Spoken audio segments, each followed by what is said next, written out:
Benjamin, à vous, à toi. Merci, Monsieur le Président de la Commission des Affaires sociales, mes chers collègues. Permettez-moi, en préambule à mon propos, de remercier chaleureusement Monsieur Ménaché, ici présent, administrateur, pour le travail accompli dans des délais brefs, avec professionnalisme, rigueur et cordialité.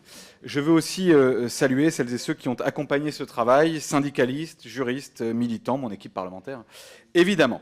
J'irai droit au but, je ne crois pas, comme l'affirmait le président Mitterrand en 1993, que contre le chômage, on a tout essayé.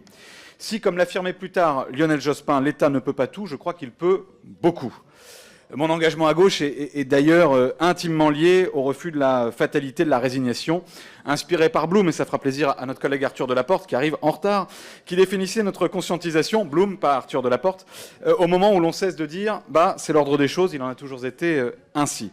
Voici donc pourquoi, au nom du groupe écologiste et social, que je remercie pour sa confiance, et dont je salue la présidente qui va nous rejoindre, j'ai l'honneur de vous présenter un texte de combat, au sens démocratique du terme, un texte de refus de l'impuissance, un texte qui en appelle d'autres, évidemment, un texte qui s'inscrit dans l'histoire de notre République sociale répondant à une actualité brûlante. 2025 s'annonce en effet comme l'année des records de plans sociaux. Allons-nous la laisser filer en nous lamentant ou jouerons-nous pleinement notre rôle de législateur, de défenseur de notre industrie et des emplois? Les licenciements boursiers dictés par des logiques de profit, malgré la rentabilité des sites concernés et leur importance sur leur territoire, sont le symbole d'une économie déséquilibrée, où l'enrichissement à court terme de quelques-uns prime sur l'avenir de tous. Ces pratiques, qui consistent à supprimer des emplois dans des entreprises pourtant rentables, n'ont pour but que d'augmenter la valeur des actions ou de maximiser les dividendes. Elles ne répondent ni à des nécessités économiques, ni à des impératifs de compétitivité, mais à une logique purement spéculative.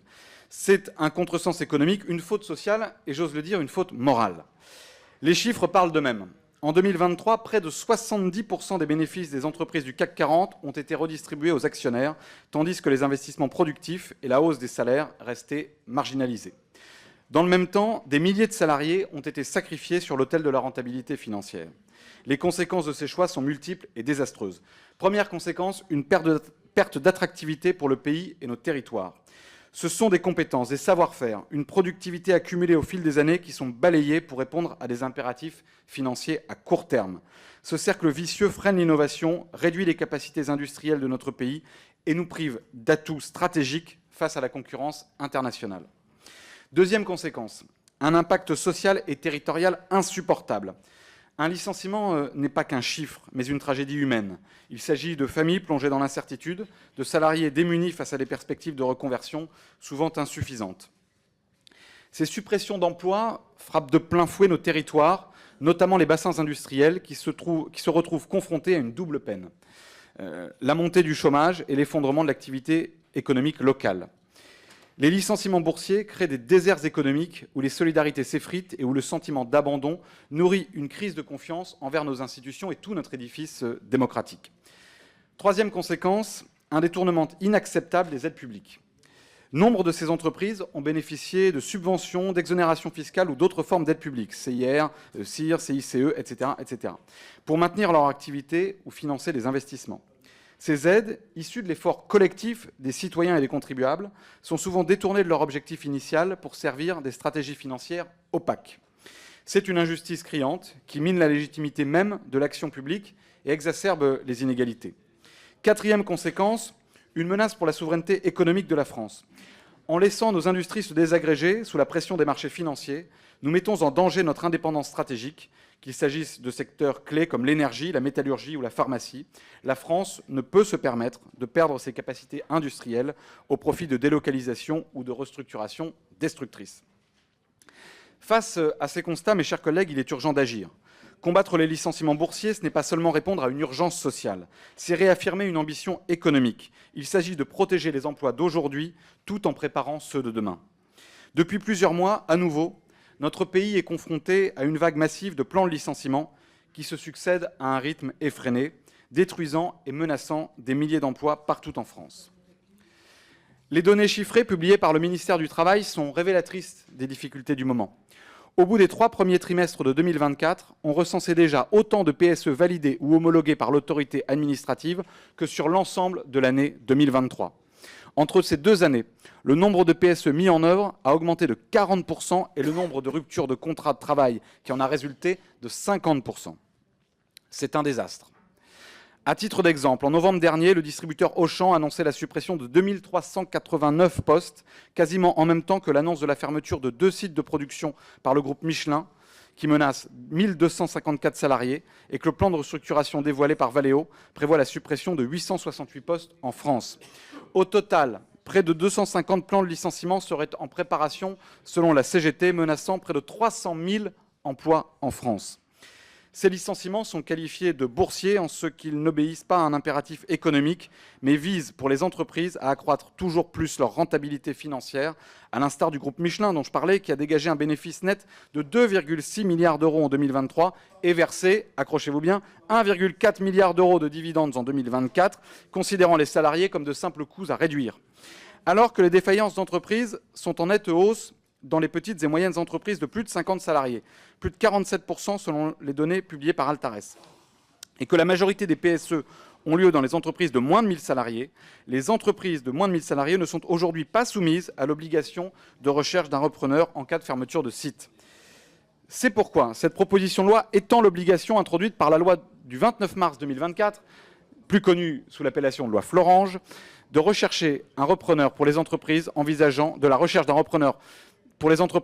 la fermeture d'un de ces établissements, ayant pour conséquence un projet de licenciement collectif se traduisant par la mise en œuvre d'un PSE à toutes les entreprises de plus de 250 salariés. Cette obligation contraint les directions d'entreprise à informer et consulter le CSE sur les offres éventuelles de reprise et sur les projets de fermeture. Face à la multiplication des plans de licenciement collectif, il est par ailleurs nécessaire de renforcer le dialogue social en donnant plus de voix à la représentation du personnel et aux représentants. Alors qu'aujourd'hui, un employeur procédant à un PSE n'est tenu de consulter le CSE de l'entreprise qu'à titre informatif, il n'est plus acceptable qu'un PSE dont les contreparties sociales ne seraient pas satisfaisantes ou dont les alternatives, en particulier sur la recherche d'un repreneur dans le cadre de la loi Florange, n'auraient pas été suffisamment explorées, puisse être effectué contre l'avis des salariés et de leurs représentants.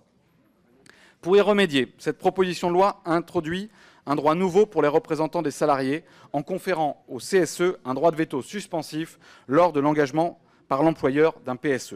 Ce pouvoir de veto a vocation à permettre, lorsque les représentants des salariés estiment que les alternatives au plan de licenciement peuvent être trouvées ou que le contenu du PSE est insuffisant pour les salariés, de donner plus de temps à l'entreprise pour revoir sa copie et trouver éventuellement des alternatives à la fermeture du site industriel.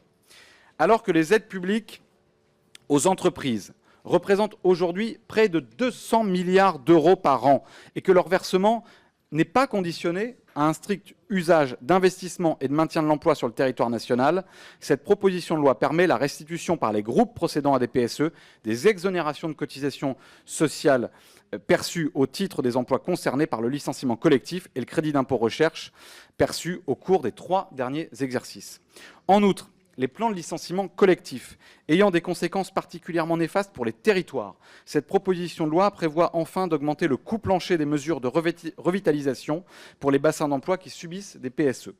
Pour soutenir les bassins d'emploi affectés par des PSE, et alors que les conventions de revitalisation mobilisent souvent en pratique des montants plus importants que le seuil minimum prévu par le Code du travail, le rehaussement du coût minimum des obligations de revitalisation vise à mettre davantage à contribution les grandes entreprises qui procèdent à des PSE, dans une logique que l'on pourrait résumer ainsi, licencieur-payeur.